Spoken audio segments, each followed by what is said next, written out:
Hello there. Today is a new day, and I'm just going to say hello to my friends over there. And now we are home, and we are soon going to travel again. And just saying hi to everybody over there. Today I'm going to talk about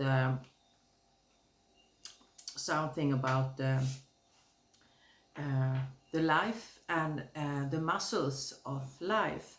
When you go through crashes in your life and situations that puts you in a pit or something in your life that you not really can come up from, and you're wondering where the Lord are, we are constructed by that in our minds that everything shall go fast, everything has to be a path right away. We are thinking McDonald's thoughts that we go there and buy that and that quick fix. But you know what I have experienced, how Lord has functioned in my life is that He does everything in small steps when the healing comes to concern. And the steps are also that when the muscles are when we don't fit, if we say so, when we don't fight or fit or train, that's the word. When we don't go to gym or when we don't do something in your life, we don't get the muscle. When we don't train, if you don't use your muscles, they will get smaller and smaller, and you cannot use that in that situation.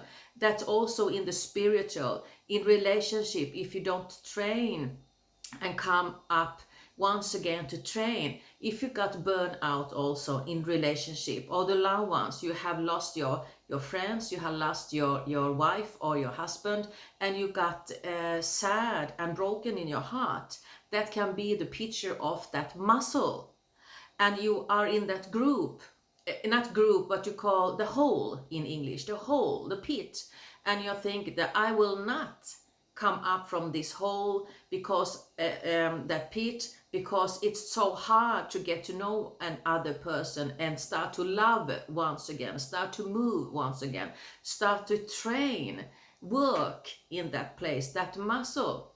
And when we think about athletic people and those who goes to the gym or something, those who trains in natural, when they go to school, they train also something, the thoughts, the mental things, and knowledge, and get gratitude, and I hope that you understand me here and got this. When you go to school, you succeed and got your diploma, if you say so, and then you can search for job and start a business or something. You have to train your thinking, your thoughts, your head, and also your body, and also your mind and soul, and your spiritual things also. You have to train those things. Otherwise, you stop moving in your life in that area, and you're content, and you be there, stuck in that place.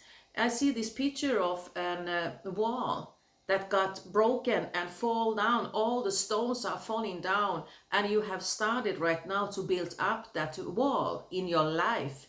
And that takes time. And you're taking one stone at a time. You take that and build up. And you feel that that is not really fitting. You put it away and take another stone, and you see that that is fulfilling the needs and who you are and which kind of steps you shall take forward. But that takes the time, and you're maybe asking the Lord, why does that go so slowly? Why doesn't that go quick fix? I don't want to be in that hole. I don't want to feel these kind of feelings because it's so much hurtful and painful. I want the miracle. But He doesn't work like that. My own experience is that He takes the time because He wants to see that you see His love to you in every situation, in every small steps. That is the miracle, that He got through this tunnel, through this sadness, through those questions that you have. You can ask Him that this is hurtful for me. All the relationship that he is taking you through has to go through this pain, and that is a painful situation. It's like you saw in your sewing machine, and you take the stitches step by step, and small stitches. He don't get that jump over one moment, because that will not get a whole the skirt or shirt that you're doing. You have to do it well. And when that is done, your shirt is done, then he take the picture of that whole healing stuff, that process that is taking, and then comes the shirt or trousers or jacket after one step at a time, one bit at a time, and he is lifting you up from that pit, and suddenly you see that now I'm functioning here, something has happened, and he puts you in relationship that he is preparing you to come to meet.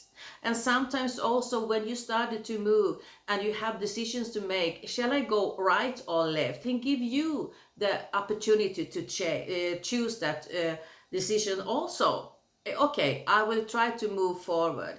And then you suddenly see that, oh, there is a little boat. I need to row to this other side of that sea, and there is another mountain I need to climb up with, go through, you know, the life mountains that we all need to go through.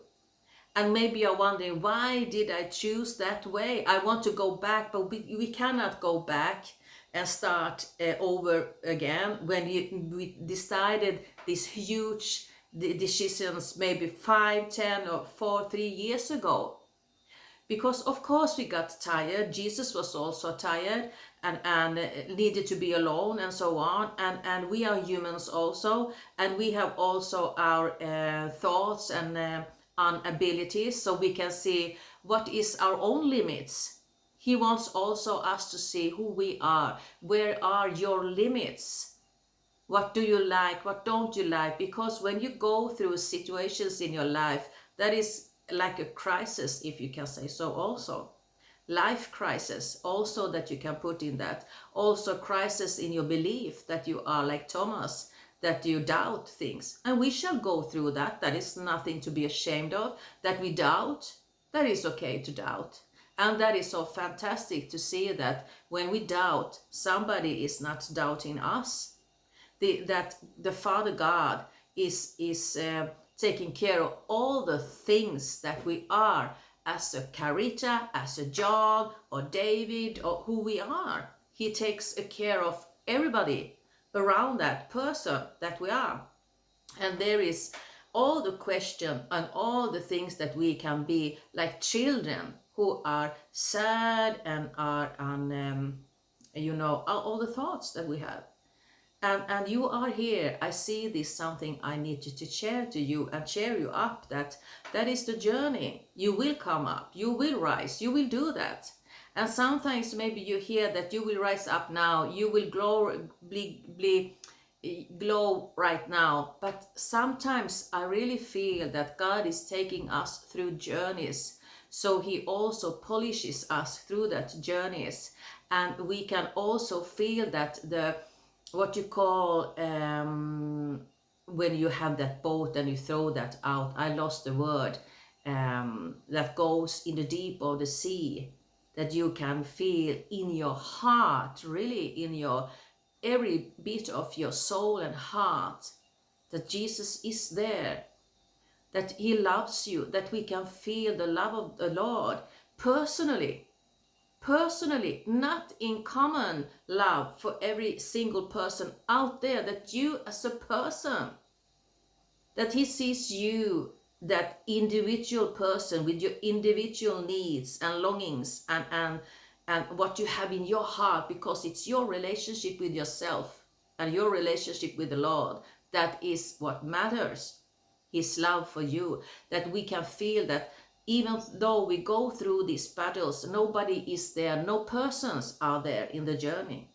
Really, it's you with yourself. All the doubts, all the knowledge and no knowledge, God is still there. And there is a room for questions. And that is not a shameful room. That is a peaceful room with a lot of love and room that is that he has his eyes in your level, that he lifts you up, down, up. He's not looking up there and down to you and say, oh, are you not believing in me? Oh, he's not like that. That is not what I really believe, how I have experienced the Lord. He comes to my level and he lifts me up from my look down here down and lift my cheek up and cheer me up and say, I love you even though you doubt. I love you even though you don't believe me right now. I love you because he wants to cherish us. And when we lose the trust in people and we lose the trust in Christianity and the society and in our own lives, and we believe that this will not get better, I will not get healed, I will not do this and that. He's not condemning us. He loves us. And that is my really fulfilled, from my life experience, that he's not judging. He just waits for us that he can show the love to one and single of us personally. When we see and hear and we pray every single day, Lord, bless the day. Take care of my life. And you are with me, and so on and so on. Of course, he loves that when we turn the heart to him. But he is forward for us. And he is that who rises us up from that hole, from that pit. And that takes time. That is the journey of life. One step at a time, my friend. One step at a time. I'm just encouraging you. I see you crying. I see you sad right now. He is wiping your tears away, my friend. He is wiping your tears away, my friend. And you're wondering, how many tears can I cry for my life? For my life? I don't know what to do with my life. But he knows what to do. Right now, you're not doing nothing right now. You are just there to be. Just to be like the flower are there to be. Like the animals out there are just there to be. Not to do. You put that to do away right now. And you are there just to be like a child to be. Just a person. And that can be also tough to hear, that you have always done so much and you feel that I want to be like I was before, but you are not there. You will not be that right now. You are there wherever you are, and God is showing you new thoughts after that, when you are there and you are just still and you feel so unhappy and you don't feel um, uh, gratitude right now, and you feel so much feelings right now. You can use your gifts if you are drawing and painting and writing something down. You can use your friends or counselors to talk to somebody with your feelings. You can go to sea outside or oceans and walk there and have your moment with the Lord, and maybe somebody you trust to share your heart with. That is a healing also, to share your heart, that no one, that person is not just not doom your life and your thoughts. We have everybody the thoughts, and we should be careful and nurturing every single person's thoughts, and don't put them down or shut it down in your mouth, because we need to open up. We need to feel secure when we speak to somebody. God has given us thoughts and the mouth to speak out or sing it out or write it out. Take it out from your system somehow. Scream somewhere if you need to do that. And of course, we still be friendly to people, those outside our lives, so we don't get it out of other people, of course. So use your place where God has put you to get your burdens out and the feelings. So the thought today is that journey, that is taking time, and he is taking step by step, and see the tears and wipe it away day after day. And one day you laugh and suddenly you are there again, and you're sowing and sowing and sowing, and it takes end of that what you call, I don't know that English word right now, but when that sewing machine, this it's ending, you take a new one and you sew with that again. Different colors maybe. And maybe you feel that your life is colorless, only black and maybe white or gray. nothing is happening. But there is things happening in you. You will see in a mirror of the car that something has happened. And the relationship will come when it's time. And situation will change when it's time. But everything out there is in Lord's hand. But you are important for Lord. He wants to show you the love today at this point. So this was the message today, and I hope you got something to your heart, and we'll be in touch soon. So bye for now then. Bye bye.